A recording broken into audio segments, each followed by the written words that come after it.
When I'm talking about God is going to do this and God is going to do that, I'm talking from experience. Come on. This is not something I just made up that sounds good. I didn't get this from a book. It didn't come from a magazine. Come on, talk to me. It came from experience. Understand that your prophecies still holds firm. Understand it doesn't matter how many months have gone by. It doesn't matter how many years have already passed. God has given you a word. It's coming forth. When you get a faith man, you got a God man. Come on, talk to me, because when you get a faith man, you got a God man. A God man ain't gonna turn and just walk away because storms and hurricanes and tornadoes come. A God man not gonna turn his back on God because he's going through some things. Come on. If I have to wait to the last minute, if I have to wait to the last second, he is going to uphold his reputation. He's going to keep his integrity.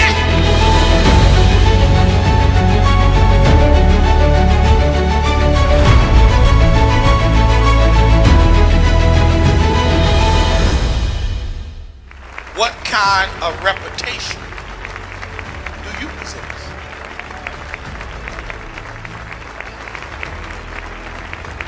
What kind of reputation do you possess?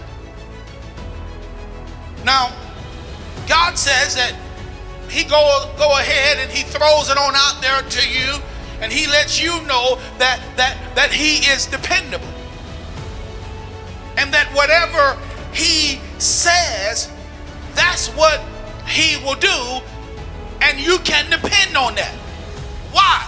Because understand that when God gives you a word, everybody understand this, his reputation is on the line. Are you listening to me? His reputation is on the line. So today, what kind of reputation do you possess? Now, Proverbs 22:1 says, a good name is to be more desired than great wealth. A good name is to be more desired than great wealth. Favor is better than silver and gold. So now the Bible here encourages us to keep good reputations. Are you hearing me? Keep what? Good reputations. Now, Ecclesiastes 7:1 says, a good reputation is more valuable than costly perfume. A good reputation is more valuable than costly perfume. So the Bible is making it clear that a good reputation is of great value and is therefore something that we should all strive to earn and maintain. So where am I going today with this? Because I want you to understand that God is faithful in what he says that he will do. How many of you hear me? So a reputation, understand this, a reputation is built over time. Y'all not saying too much about that.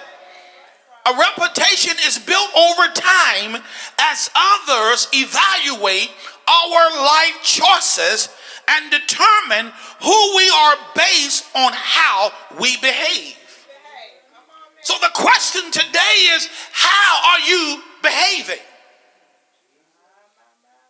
Ask somebody. None of us in here today like the idea of being judged.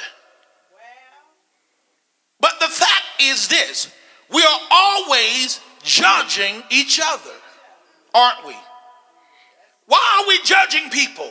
We're judging people as a way of determining who is trustworthy and who is not.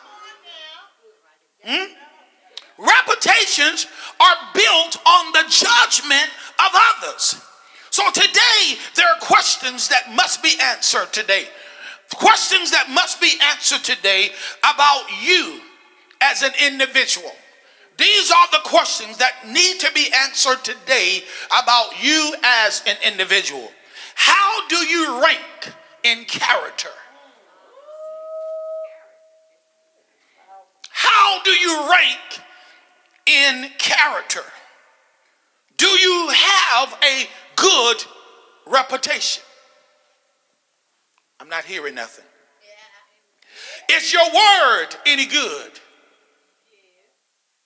In other words, when you make a promise or you make a commitment, do you follow through and complete?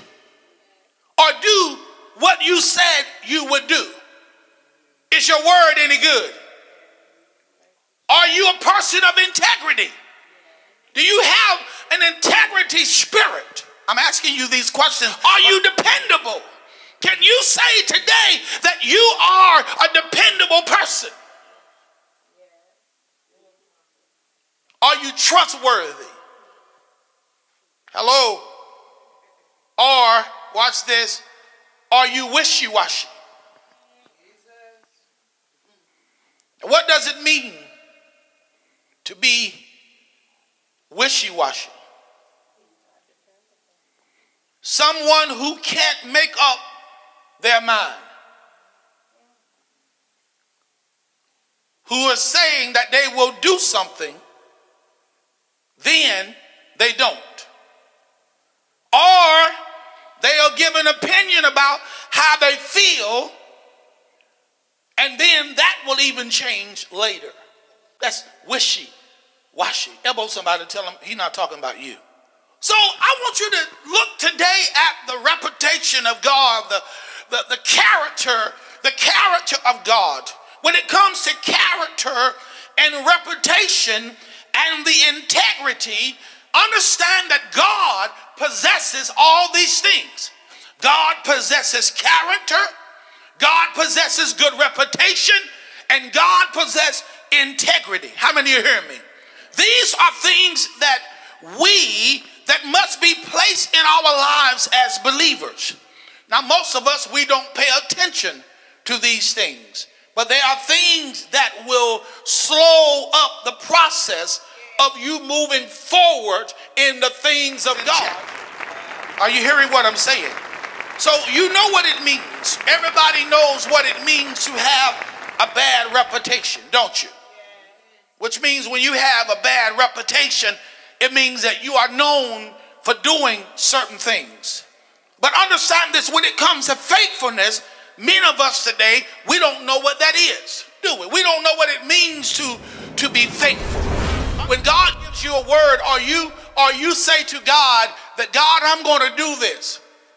You saying to God, I'm going to do this, the Lord. This is God, I'm going to do this. Well, then understand that when you make God a promise and you make God a commitment, you are obligated to follow through and do what you promised God you would do. Come on. See, a lot of us today, we don't want to talk about faithfulness. We don't want to talk about that because we already know that when it comes to God, we done made a whole lot of promises we know we have not kept. 30 years later, you still haven't kept them. 40 years later, you still running from God. Come on. Hello, somebody. And so then, watch this. So then when we look at how we function, then we try to compare our functionality with God, like God is going to act like we act. God don't act like you act. Tell your neighbor what I just said. God don't act like you act. He does not act like you act. Hello. We have too many broken promises. We have too many broken promises. And so we feel like because our word is not good, or we feel like we have become wishy-washy, now we're concerned that God is going to be wishy-washy and God is going to act the same way that we act. Tell your neighbor it's not so. Your word may not be good, but my word, just because your word not good, it don't make my word not good. Come on.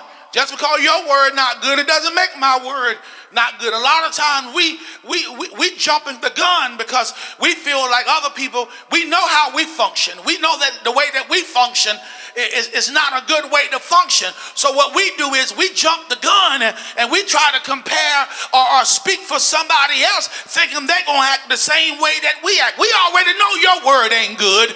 Come on, somebody. But when your word is not good, that's not a good thing.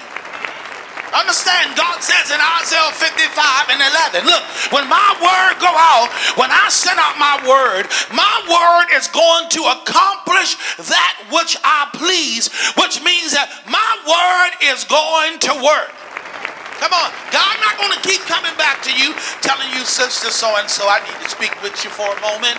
What you need from me, God? I just need to talk to you to let you know that I told you I was going to do this for you, but I just couldn't get around to doing it. God don't have excuses. Come on, we come up with all kinds of excuses why we're not doing what God has told us to do. Come on, somebody. So that's why we're scared. That's why we don't have no faith. That's why we feel like we can't trust God, because we already realize that we can't even trust ourselves. How can you trust somebody else when you can't even trust you? It's not a popular message here. Hello, somebody. Understand, just because because your word is bad, that doesn't make my word bad. Your word can be bad, and my word can be still good. Come on. Understand, you got to understand the importance of being of faithfulness. God operates in faithfulness. Everybody say faithfulness. Come on, everybody say faithfulness. Now understand, the Hebrew word translated faithfulness means steadfastness, firm and fidelity. Steadfastness, firmness, and fidelity. The opposite of being faithful is wishy washy. Tell your neighbor what I just said. The opposite of being faithful is wishy washy. Up, down, up, down, up, down. You're saying you're going to do it, but then you later on, guess what? You switch. You change your mind. You know, when we come to church, we got a mind to run on to see what the end going to be. But when we leave church, we don't have that mind to run on to see what the end going to be. Come on. We got to stop being wishy-washy. If you believe God today, which is Sunday, you need to believe God tomorrow, which is Monday. Stop switching up. Stop switching up. Understand this. He is faithful to his word. Somebody need to hear that today. God is faithful to his word. Tell your neighbor what I just said. God is faithful to his word. Because watch this. Understand this. His word is an expression of his character. Come on, talk to me. See, there's some people you just don't want to be around because you know they don't have good character. Come on, talk to me, somebody. You know, have you ever heard somebody say, well, here comes so-and-so, let me go, because he have a bad reputation. If you hang out with people that have bad reputation, eventually you're gonna have a bad reputation. You have to find people that have good character. Come on. People that have good character are people who keep their word. You say, well, if I eliminate everybody that don't keep their word, I won't have no friends. Well, then, baby, you need to walk alone. Come on, you understand what I'm saying? You got to find people that have good character. Understand this here. The Bible says the promises that God have made us still holds true because he does not change. Oh, my God. Oh, you should have shouted on that. The promises that God have made, Malachi 3 and 6, that God have made stands firm because he does not change. It doesn't matter how many years ago, if you're going to testify, God showed me this, God told me this, God told me that he was going to do this in my life. Understand something, babies, that still stands and holds firm because God said, I don't change. What do you mean? What do you mean? I'll go a little bit deeper. God God said, I don't play games. I don't play games with my word. Come on here. I am a God that I cannot lie. I cannot lie. I didn't tell you that to get you excited. I didn't tell you that to just get you praising me, knowing all the time I wasn't going to do it when I told you I was going to do it. God don't play them kind of games. Understand that your prophecies still holds firm. Understand it doesn't matter how many months have gone by. It doesn't matter how many years have already passed. God has given you a word. It's coming forth. What are we waiting for? The fulfillment of prophecies. Of what? The fulfillment of prophecies. You dreamed about it. God showed you that dream. He showed you in the dream how he was going to deliver you and he's going to bring you out. That still stands firm.